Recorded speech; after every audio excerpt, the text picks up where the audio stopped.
Hello, ComEd class. So, this is my informative speech, and what I have chosen to inform you guys on here at McDonald's is veganism. I've learned that the local library is celebrating Vegan Month for November, especially since it's time of year for Thanksgiving. And during Thanksgiving is uh, when people consume the most turkeys, believe it or not, and ham. So a lot of turkey consumption and a lot of pork. And the reason I'm deciding to talk about veganism is because I'm not vegan or vegetarian myself, but I do appreciate all foods that do taste good. And I have found several vegan, vegetarian dishes that are delicious. And I also have a group of friends, and like a large chunk of them, seem to be adverse to even trying vegan things, simply because the politics of it. They feel that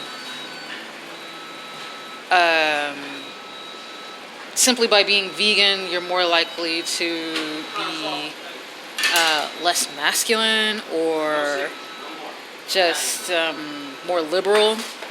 And there is like a slight correlation between veganism and people who have a less conservative thought frame.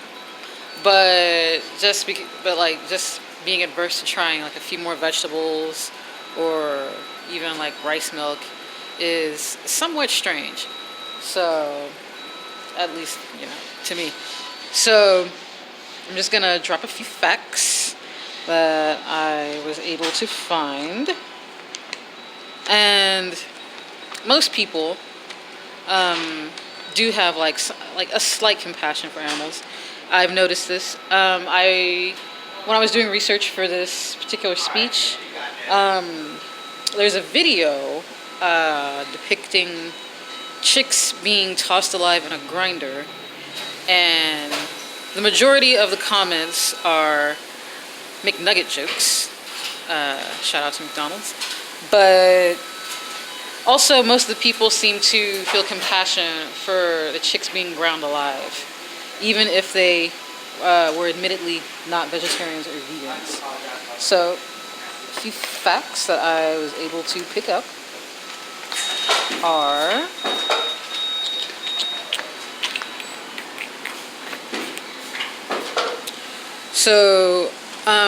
chicks are often debeaked using a hot laser, and within the beaks or bills of most birds, there are a lot of nerve endings, so it is quite painful for them to endure that.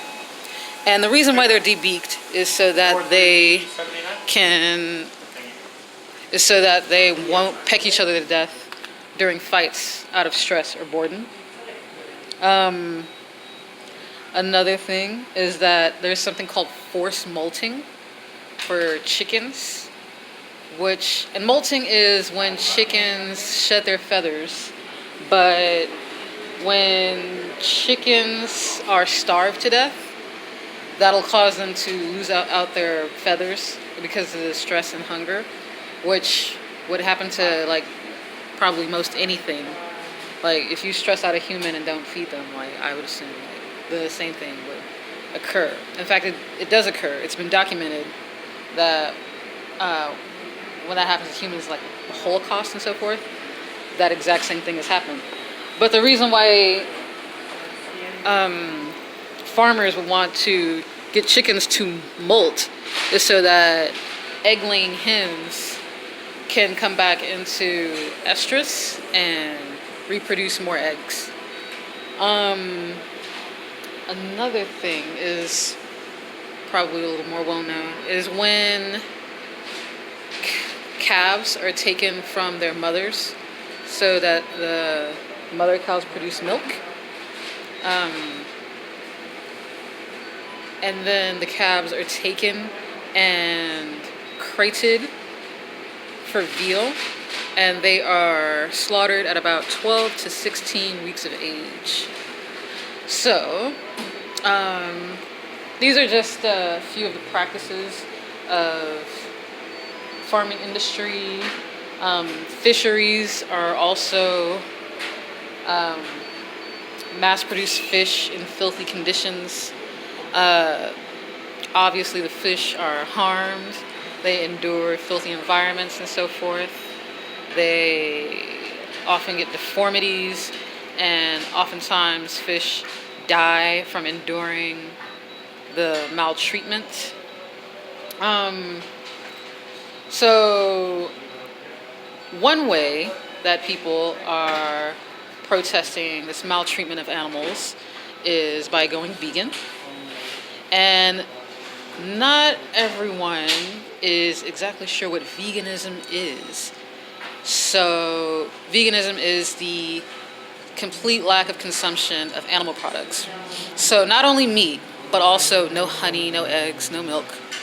And also vegans tend not to wear leather or wool. So there's that. Vegetarians are less extreme. They do consume, well, some of them do, dairy products and honey and so forth. As far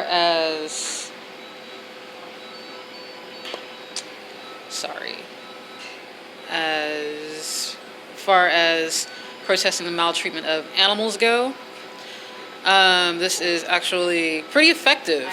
The dairy industry has steadily been losing profits since about 2014. And with the rise of new milks, such as oat milk, oat milk is a really big hit over in Europe, especially the UK, as an alternative.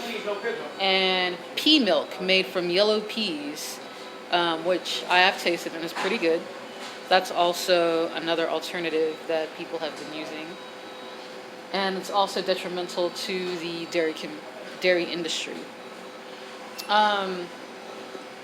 Worldwide, the decrease of consumption of animals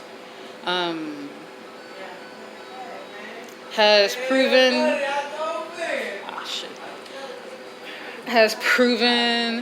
to be, well, it has improved conditions for certain animals, especially on smaller, more like family-owned farms. However, there's really no cruelty-free consumption, honestly. So there's not much that the one individual can do to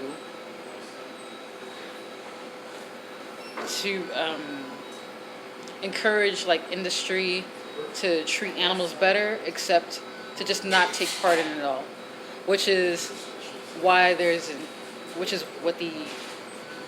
veganism provides for. So I want to thank you guys for allowing me to talk about veganism. Even though if you may or may not be vegan or vegetarian, that's your business. It's your choice. I do respect you for it. And as for people who might disagree with veganism or certain dietary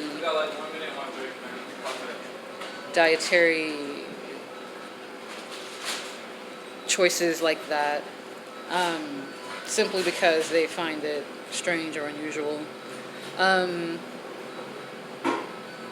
to that I would say that you should really give it a try. There are a lot of benefits to veganism outside of cruelty-free consumption. And thank you guys again, and best of luck to you.